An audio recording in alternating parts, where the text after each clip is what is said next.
ელექტროენერგიის მოთხოვნით მოსახლეობა სოფლის ცენტრში შეიკრიბა. აქციის მონაწილეები ამბობენ, რომ უკვე მესამე დღეა დავალიანების გამო ელექტროენერგია არ მიეწოდებათ. თითო ოჯახზე დავალიანება დაახლოებით 50 ლარს შეადგენს. აქციის მონაწილეები ამ თანხას არარეალურს უწოდებენ, რადგანაც მათი თქმით, წინა თვეებში გაცილებით ნაკლებ თანხას იხდიდნენ. ამბობენ, რომ ფიქსირებული თანხის ოდენობის ელექტროენერგია მათ არ გაუხარჯავთ. აქციის მონაწილეები ინდივიდუალურ გამრიცხველიანებასაც ითხოვენ.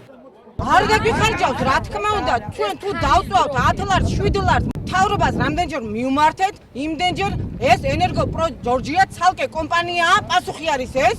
მე ვფიქრობ, ჩემი თვალსაზრისით, რომ აწყობთ ალბათ ამ ენერგოკომპანიას, სოჭიკი არ ქონდეს ხალხ და ვერ დავაზუსტო ჩემ ოჯახში რამდენ წერდა მატერენ ზედმეტ 45 ლარი, რომელიც საერთოდ 45 ლარი არ მექნება დანაწვად.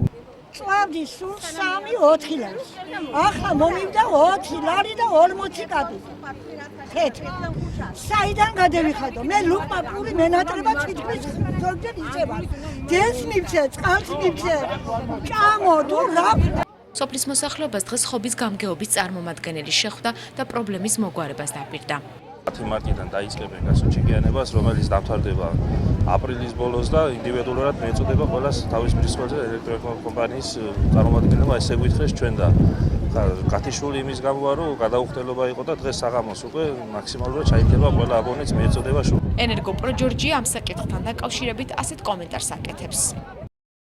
ამ წუთებში გათიშული აბონენტები იმის გამო, რომ ჩაიხსნათ დავალიანებაში მყოფი აბონენტები ქსელიდან, რათა მოხდეს იმ აბონენტების ნაწილისათვის ელექტროენერგიის აღდგენა, რომლებსაც უკვე გადახდილებთ ელექტროენერგიის საფასურა. მიმდინარეობს პროექტირების პროცესი, თუ როდიდან მოხდება ამ სოფლის ინდივიდუალური გამრიცხველიანება.